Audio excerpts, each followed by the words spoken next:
I'm turning 35 in 2 days, and I woke up early this morning just feeling like I wanted to write the 35 things that I've learned at 35 that I wish I knew at 25, and that may help you if you happen to be watching this and you're 25. So real quickly about me, I'm Lianne, glad you're here. I got really sick at the end of 2019, which ironically, coincidentally coincided with the pandemic. And I've spent the last 4.5 years recovering from chronic illness. The first 2 years went through all the traditional medical alternative routes. And then the last 2.5 years, I've been approaching it through the mind-body space. I also thought that it would be a really fun idea maybe if I rapid fired these 35 things that I've learned as I'm getting ready, because today just happens to also be me and my husband's 12th year anniversary, wedding anniversary. Yeah, we got married really young. We were psychotic enough to get married 2 days before my birthday, and a week before Mother's Day, and a couple weeks before my husband's birthday. So May is a very busy month for our family.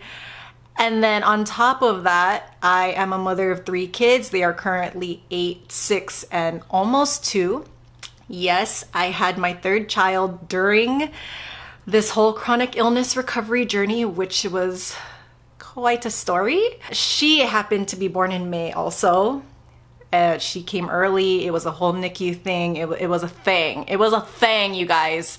The last 4.5 years has been a thing. It's been a dark night of the soul in the fullness of that term. And anyway, that's the long story short. We're not talking about that today. Today we're talking about the 35 things that hopefully will help you and that I have learned the hard way. I'm going to attempt to talk to you as I'm getting ready and putting on my makeup, which is a rare occurrence these days because also in the last 2.5 years, I left my job and been kind of a stay-at-home mom, also starting a coaching business, also just figuring out what the heck I'm doing with my life after my life has completely been shaken to the core. We're gonna try to multitask today. So I have my computer here with the notes that I wrote this morning, got my makeup, and we're gonna try to do this fast, rapid fire, go. Oof, okay, here we go. I'm so rusty and I'm so nervous. This is so, it's very vulnerable. Like you're seeing the real thing here because I've been in a cocoon. Okay, number 1, question everything. Everything that you thought you knew about your life, about yourself, thoughts, beliefs, why you do what you do. Number 2, if something feels off, you're probably right. Trust your gut. Number 3, it's okay to detach from the patterns and behaviors of your family or culture of origin that you no longer agree with. This is a tough one. And it can be done respectfully. Number 4, it's not always family over everything or friends forever. I have learned those are beliefs that we've held on to and what society really pushed, especially in the 90s. It was a whole thing, right? Early 2000s, friends forever, best friends forever. Sometimes the truth is you outgrow people and environments, and it's okay. It's okay to do that. It's okay to outgrow them. Number 5, the irony of being in a successful relationship is that the success is measured by how much you don't need your partner. Hello, codependency. I've come to find after my 12 years of marriage, it's about both partners being whole in and of themselves so that they can give and collaborate with each other in the fullness and overflow of love. No more codependency. That's gonna cause you so much time and energy and grief, honestly. Number 6, your partner is your giant mirror. And though you may feel like it at times, your partner is never your enemy. If you're feeling like your partner is your enemy, you need to go in here and deal with what's going on in there. Number 7, your kids are also your giant mirrors. And by tending to their needs in the way you would have wanted to be tended to at their age, That's how you can heal childhood wounds that you have. It's remarkable. Number 8, and because of 6 and 7, your partner and your children are your life's biggest blessings. Remember this when life gets challenging. Sheesh, I'm having a hard, like, I don't know if this was a good idea to be trying to put on, try to get ready and put on makeup while I'm talking and reading. This is, I don't know. Number 9, don't think you've got God all figured out, because you don't. 10, seek out good mentors. I think I'm gonna move my computer here because I'm like going back and forth. I'm gonna try that, I don't know. 11, if you've somehow made money of any amount by doing something that you really enjoy, pursue that. I've learned this about the subconscious. At the ages of 0 to 7, just think about the things that you were naturally interested, that you were good at, that you just loved doing because it was so much fun. Consider that, because that's probably what you should be doing. Case in point for me, when I reflect back at my life, one of my big interests was I would just make movies. Like, I would gather all of my cousins and kids in the neighborhood and grab our little camcorder. It was the 90s and the early 2000s. Grab our little camcorder and we would just make movies. And honestly, like, for a little 12-year-old, those were great movies. Like, we didn't have editing software, so I would literally, like, if I had a scene where that the characters needed to be in different clothing and then go back to their original clothing, I would pause the camcorder, make my actor, usually my sister, I would make my actor go change her clothes, do the new scene, and then go back and change her clothes. Like, it was a thing, but it was so fun. The thing with this particular dark night of the soul journey and health journey that I've been on, I didn't know that I was going into a personal development, self-development journey, which is why I quit my job, because turns out it wasn't aligned with who I am. And now I'm in this place where I'm 35 and I'm like, wow, I don't think I had a sense of self. And thankfully, chronic illness has shown me that. So now I'm in this weird place where I need to figure that out. And so thanks to YouTube, this is what I'm trying. Okay, number 10, seek out good mentors. Oh, I already did that. Okay, sorry. Number 12, if you've had a traumatic childhood or traumatic caregivers, your view of God is probably wrong. Like, for example, for me, if you're curious, you can go to my website, liannevale.com, and if you have 30 plus minutes to spare, I have my whole Dark Night of the Soul story written there so far.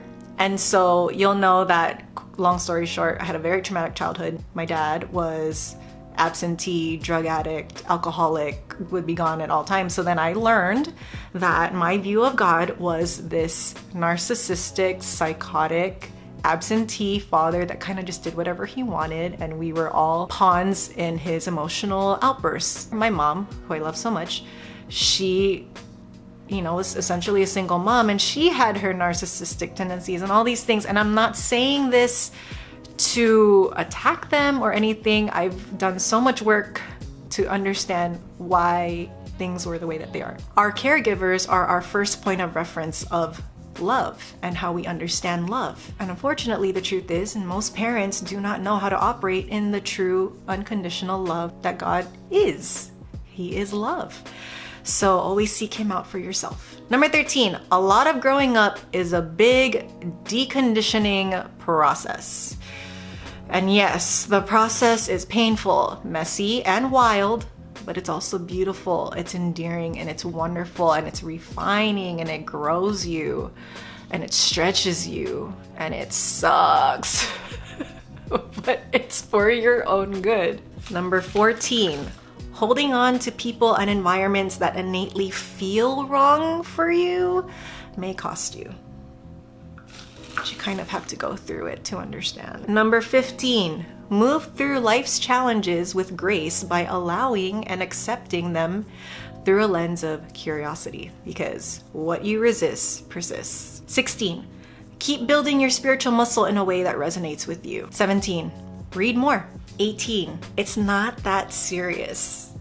And if you're feeling your cortisol rise, question what is coming up for you. That was a big thing for me. I felt like everything was urgent, everything was serious, and then I learned, oh, it's because of a hyper vigilant nervous system that I've had probably my entire life because of how I grew up. So Question that. Oh, I also wrote, it could likely be linked to an old belief that you've outgrown. 19, be brave enough to try new things and meet new people. 20, play the game of how low can I make my screen time every day? Bonus points, let your phone die and stay dead for as long as you can. I don't know if you do this also, please comment below if you do, because people think I'm psychotic for doing this, but if my phone is at 2% or 1%, I will turn on my flashlight and drain the battery. And then if people see that my flashlight is on, they'll go over and they'll tell me, oh, your flashlight's on, or oh, hey, let me turn this off for you. And I'll be like, no, leave it on, because I'm trying to kill my battery. And they're looking at me like, why? I don't know, I feel like that reveals a lot. Oh, 21, X and Twitter and YouTube can be extremely beneficial if you know how to use them. And also, the cool people are hanging out there. All other socials are crap and they're sucking your time and soul. So use wisely. Controversial one, I know. 22, be very intentional with where and with whom you spend your time and energy. 23, build something. 24, travel outside of your country. See the world. In college, I was privileged to study abroad or do summer abroad programs twice. So the first time I left the country, I went to Istanbul, Turkey, which was amazing. And then the following year, I went to Israel. It was a very, very cool experience. 25, a yes and is more beneficial than an either or way of thinking. Just opens up your world. 26, results and actions speak volumes louder than words. This is a big one. A lot of people love to talk, especially in my culture. Everyone talks. They can talk, but it means nothing. If you're not seeing what they're talking about as evidence or even, a tangible thing, then why listen to them? 27, here's a social anxiety hack that works for me. Pretend that everyone you see is a secret millionaire. Can you try that? And report back to me how it went for you, because it helps me a lot. I don't know why. 28, look at their lives before taking their advice. 29, life is a game of compounding. It's the consistent little steps that matter. 30, learn to look at life at the macro level. Zoom out. 31, vision boards are still cool. Your subconscious brain still loves them because it gives them direction on what to create, where to go. It really helps. 32, there is no work-life balance. There's no such thing. It's all life. And you choose every aspect of how you live your life. 33, you need a creative outlet, for your well-being. 34, most of the weight that you're holding is ancestral and not even yours to begin with. So cut yourself the unnecessary slack and do the work to let those burdens go. That one's a heavy one. And number 35, spend more time with yourself, because how else will you get to know yourself unless you spend time with yourself? This is a big one for me. I didn't realize how much I needed that. Well, that was super fun. I hope that resonated with you if you're watching this, because I don't want you to have to go through a dark night of the soul and have to go through years of hardship to learn these lessons. You know what I'm saying? I'm glad you're here, and I hope you come back, because I want to help you guys, because your girl's been through a lot. That's what we're here for. We're here to support each other and help each other move through the tough things that life throws at us. I'm Lianne. Thanks for being here. I really appreciate you. Leave a comment below. I want to connect with you. I want to get to know you. Let's be friends. Let's do this thing.